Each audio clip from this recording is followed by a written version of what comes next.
Hai, halo teman-teman semuanya. Jumpa lagi dengan saya gitu ya.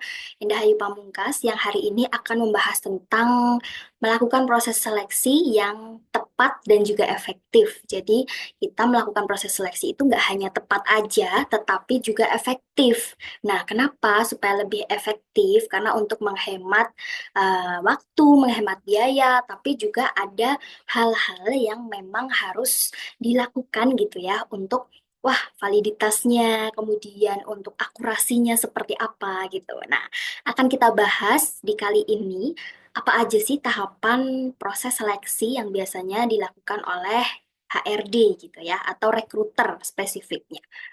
Oke, saya akan memaparkan materinya. Saya sambil share screen ya, teman-teman ya. Nanti bisa disimak oleh teman-teman semuanya. Oke, baik. Sesuai dengan judulnya, itu ya, teman-teman ya.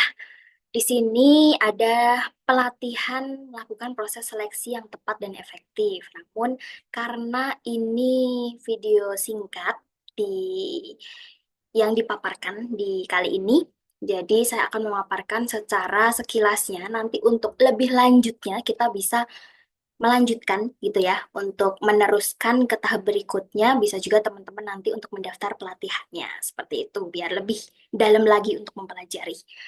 Oke, sesuai dengan judulnya, melakukan proses seleksi yang tepat dan efektif. Nah, ini sekilas saja tentang diri saya gitu ya, profil dari pendidikan S1 dan S2-nya psikologi, fokus peminatannya di bidang PIO, psikologi industri dan organisasi, kemudian licensee certified di beberapa bidang gitu ya, dari HR, recruiter gitu ya, dan juga asesor assessment center, dan terakhir adalah trainer dari BNSP. Kemudian pengalaman kerja, saya berkarir sejak dari 2011 gitu ya hingga sekarang dengan berbagai bidang yang digeluti gitu. Oke, selanjutnya teman-teman di sini kan saya menyampaikan secara online gitu ya atau daring. Teman-teman sudah siap atau belum untuk mendengarkan penjelasan saya kali ini gitu. Misalnya teman-teman ada yang belum siap, boleh banget persiapan gitu ya. Walaupun saya memaparkannya online, tapi teman-teman siap dengan catatan, dengan segala hal yang mungkin perlu di-highlight gitu ya.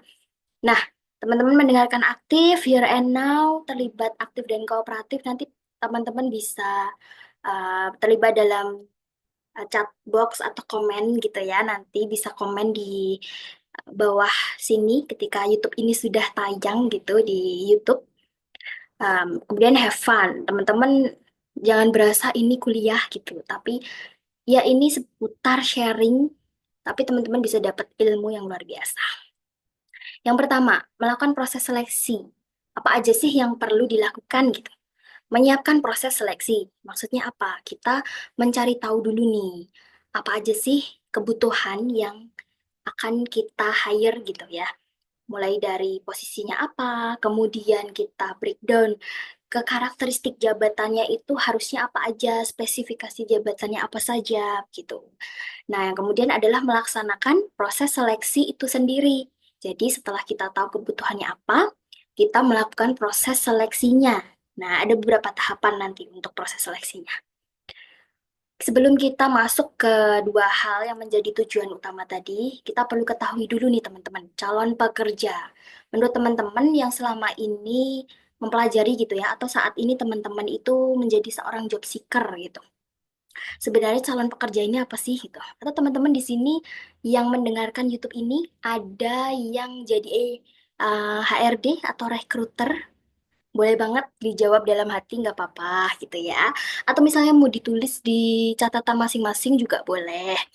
Calon pekerja itu adalah seorang yang telah melamar pada lowongan pekerjaan yang telah dipublikasikan oleh rekruter gitu ya, oleh perusahaan untuk mengisi jabatan yang kosong. Jadi orang yang mendaftar, melamar dan juga itu memang kandidat untuk mengisi jabatan yang kosong itu gitu. Calon pekerja ini juga disebut sebagai kandidat karyawan. Kenapa kandidat karyawan itu? Karena calon karyawan gitu ya nanti untuk mengisi jabatan di posisi yang kosong itu. Selanjutnya, nah tadi sempat saya spill di awal ya, yang waktu tujuan ada karakteristik jabatan.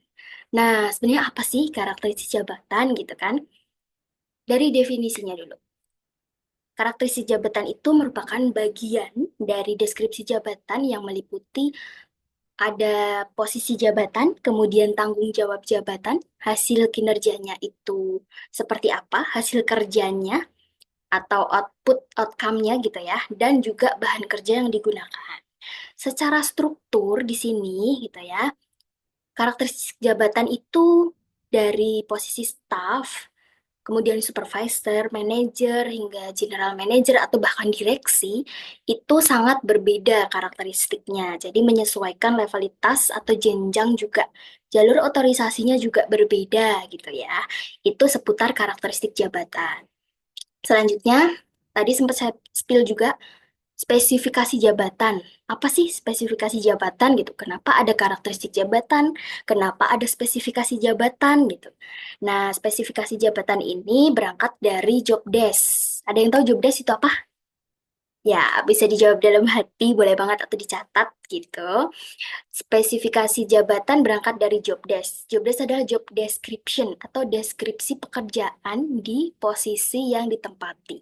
Jadi posisi itu sesuai dengan apa yang ada di struktur gitu ya. Kemudian spesifikasi jabatan itu apa aja? Nah, persyaratan pendidikan. Persyaratan pendidikan ini mengacu pada nantinya kualifikasi pendidikan yang dibutuhkan itu seperti apa? Misal minimal diploma, diplomanya diploma berapa? Diploma 3, diploma 4 gitu. Atau misalnya minimal S1, S1-nya dalam bidang apa? Misalnya S1 teknik industri atau S1 administrasi bisnis atau juga S1 psikologi misalnya seperti itu. Kemudian yang kedua adalah persyaratan pelatihan. Nah, ini biasanya jabatan-jabatan tertentu gitu ya. Kenapa harus ada persyaratan pelatihan? Karena misalnya kita ambil contoh aja seorang sales. Sales itu kan tugasnya di lapangan, menjual produk ataupun jasa gitu ya teman-teman ya. Nah, persyaratan pelatihan.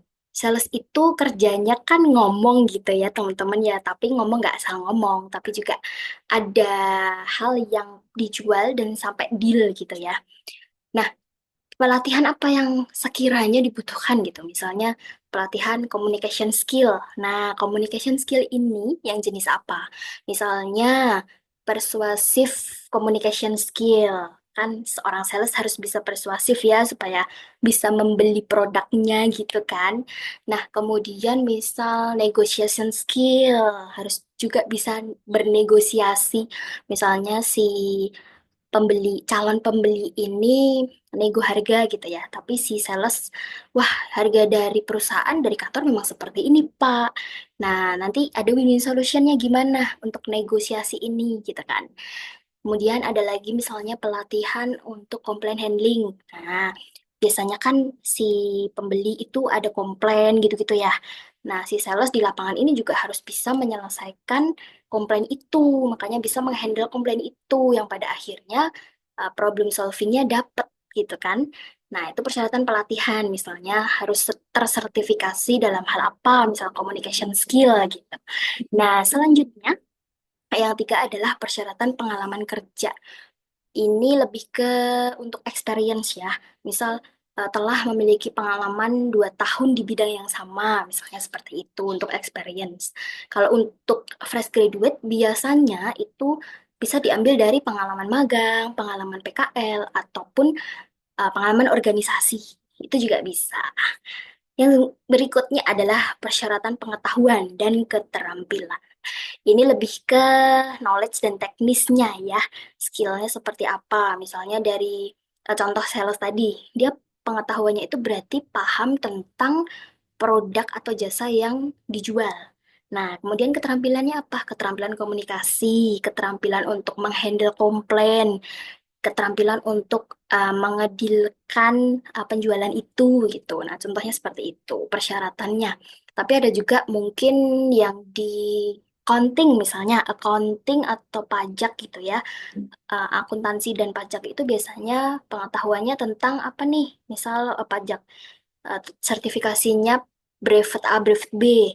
Tapi untuk keterampilannya dia harus teliti, fokus gitu ya. Cekatan juga gitu, detail gitu. Nah, itu juga bisa menjadi persyaratan di pengetahuan dan keterampilan. Selanjutnya, persyaratan fisik dan mental. Ini lebih ke yang berkaitan dengan ini ya, eh, hal-hal yang butuh grooming gitu. Kalau misalnya, kalau fisik itu lebih ke orang-orang customer service frontliner. Nah, itu kan biasanya ada persyaratan fisik. Kalau untuk mental itu sebenarnya semua pekerja ya, semua pekerja itu diharapkan untuk sehat mental gitu. Walaupun ada mungkin beberapa hal itu mengalami anxiety ataupun overthinking biasanya, tapi itu nggak berdampak ke kinerja gitu kan. Masih bisa bekerja secara produktif. Nah, itu menjadi persyaratan juga yang utama.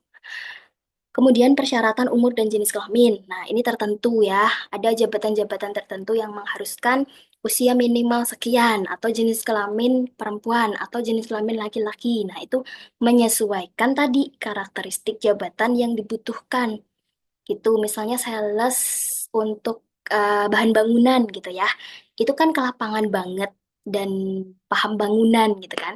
Biasanya diperlukan untuk salesnya itu jenis kelamin laki-laki gitu.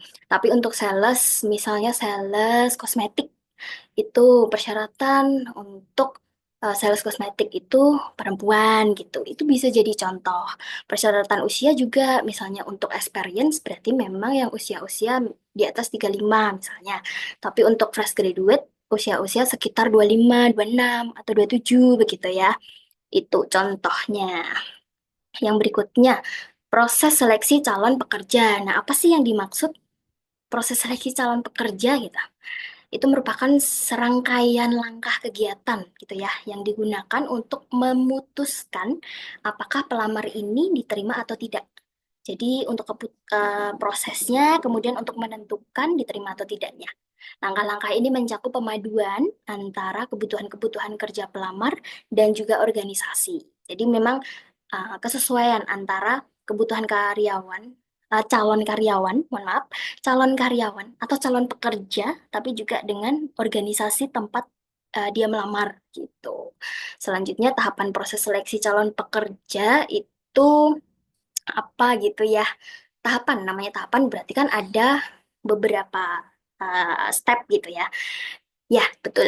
Betul sekali teman-teman bisa menjawab dalam hati atau menjawab dengan tulisan gitu. Namanya proses berarti ada tahapannya. Nah, tahapan berarti ada langkah-langkahnya gitu kan. Langkah yang dilakukan pada proses seleksi yang dipenuhi secara bertahap dengan sistem gugur di setiap tahapannya. Nah, gitu. Jadi, namanya proses seleksi ada tahapannya, ada sistem gugurnya. Ketika dia gugur di tahap seleksi administrasi misalnya, berarti dia tidak bisa melanjutkan ke tahap berikutnya, misalnya tahap psikotes gitu ya. Tapi ketika dia lolos tahap administrasi, berarti dia berhak untuk melanjutkan ke tahap psikotes. Psikotes lolos, berarti dia berhak melanjutkan ke tahap interview, misalnya gitu. Tapi kalau gugur di satu tahapan, tidak bisa lanjut ke tahapan berikutnya. Nah, sekarang tahapan proses seleksi kerja apa aja sih yang biasanya kita temui gitu untuk HRD ya ini ya. Biasanya di perusahaannya Bapak Ibu, teman-teman itu apa saja gitu. Yang pertama secara umum itu ada seleksi administrasi. Ini lebih ke profiling ya, dari CV, surat lamaran, persyaratan di karakteristik tadi, spesifikasi jabatannya tadi seperti apa gitu, pendidikan terakhir misalnya, jenis kelamin, usia, seperti itu. Kemudian seleksi tes tertulis biasanya ini psikotes gitu, yang biasa dilakukan psikotes atau tes psikologi. Nah, ini berbagai versi, ada yang online, ada yang offline gitu kan. Kemudian yang ketiga adalah seleksi interview HRD atau interview psikolog juga bisa gitu ya. Jadi ada tahapan di tiga ini, interview HRD. Kemudian yang keempat adalah background checking. Background checking ini berarti kita mengkonfirmasi atau menggali informasi lebih tepatnya ya, menggali informasi dari perusahaan tempat kerja sebelumnya. Kita bisa menghubungi kantor perusahaan sebelumnya, kan ada di CV-nya tuh. Nah, kita bisa telepon HRD-nya atau telepon di pihak rekruter dari HRD sebelumnya, PT sebelumnya gitu ya, atau perusahaan tempat kerja sebelumnya. Jadi kita cari tahu nih dia resignnya kenapa selama bekerja di situ, penilaian kinerjanya seperti apa gitu. Nah, itu untuk menambah data pendukung. Kadang ada yang resign itu karena fraud gitu ya. Nah, itu kan udah sangat-sangat red flag gitu ya kalau karyawan tuh karena akan resiko di perusahaan yang baru nantinya gitu. Jadi kita wajib banget background checking apakah dia termasuk dalam kelompok-kelompok yang apa ya namanya tuh, kelompok-kelompok yang merugikan negara atau merugikan perusahaan gitu kan. Nah, itu perlu kita background checking. Selanjutnya yang kelima adalah seleksi interview user. Ini tujuannya adalah untuk mengetahui nantinya pekerjaan yang sesuai dengan bidangnya atau bidang penempatannya. Biasanya ini kadang di perusahaan tertentu itu ada ditambahkan seleksi kemampuan bidang. Nah, seleksi kemampuan bidang ini yang menyesuaikan dia nanti ditempatkan di posisi apa, bekerja sebagai apa, dan user ini kan atasan dia langsung, jadi user akan tahu juga nih, oh kandidatnya seperti ini, dan akan mengenal, oh ini nanti ketika jadi timku, nanti seperti apa aku treatnya gitu. Seperti itu ya teman-teman, ada 5 tahapan yang secara umum biasanya dilakukan oleh perusahaan untuk proses seleksi kerja. Bisa jadi ada beberapa tahapan tambahan gitu ya, yang dilakukan oleh perusahaan menyesuaikan kondisi atau kebutuhan dari perusahaan itu sendiri. Tapi secara umum, 5 tahapan ini yang biasanya wajib untuk dilakukan. Kenapa menjadi hal yang wajib? Karena ini kita judulnya kan yang tepat dan efektif. Nah, kenapa gitu kan? Karena kita mau cari kandidat karyawan itu yang sesuai dengan kebutuhan perusahaan, sesuai dengan value perusahaan, dan juga sesuai dengan kualifikasi yang dibutuhkan secara spesifik dan juga karakteristik jabatan.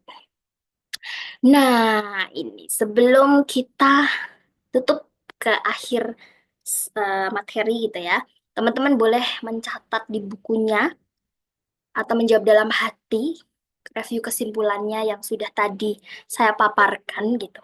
Kira-kira apa aja sih proses seleksi yang tepat dan efektif? Kenapa harus ada gitu ya? Kenapa harus ada proses seleksi yang tepat dan efektif?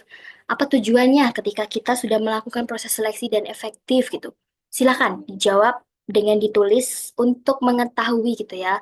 Teman-teman tuh memang sudah paham betul atau belum sih gitu. Kalau ada pertanyaan boleh nanti dituliskan di kolom komentar gitu ya di YouTube ini ketika nanti sudah tayang videonya. Oke, teman-teman? Siap. Yang terakhir, saya memberi quotes gitu ya buat teman-teman dari Bapak B.J. Habibie, Presiden RI kita yang ketiga. Quotes ini diberikan ketika kita memang ada prosesnya gitu ya. Setiap apapun yang kita lakukan tentu kita punya proses untuk berkembang dan bertumbuh gitu. Keberhasilan bukanlah milik orang pintar. Keberhasilan adalah untuk mereka yang senantiasa berusaha. Nah, maka dari itu teman-teman, selagi kita masih bisa untuk bergerak, yuk kita cari ilmu sebanyak-banyaknya. Kita upgrade skill, kita upgrade pengetahuan, kita upgrade juga kualitas diri kita seperti itu. Supaya apa? Keberhasilan itu akan datang kepada orang-orang yang memang mau berusaha. Oke, itu kuncinya. Nah, terakhir, terima kasih teman-teman yang sudah nonton video kali ini. Semoga bermanfaat untuk semuanya. Kalau ada pertanyaan, boleh banget nanti dituliskan di kolom komentar. Nanti saya akan jawab pertanyaan teman-teman di kolom komentar atau dengan jawaban di video berikutnya nanti. Oke, tetap semangat teman-teman. Semoga sukses, sehat selalu. Wassalamualaikum warahmatullahi wabarakatuh.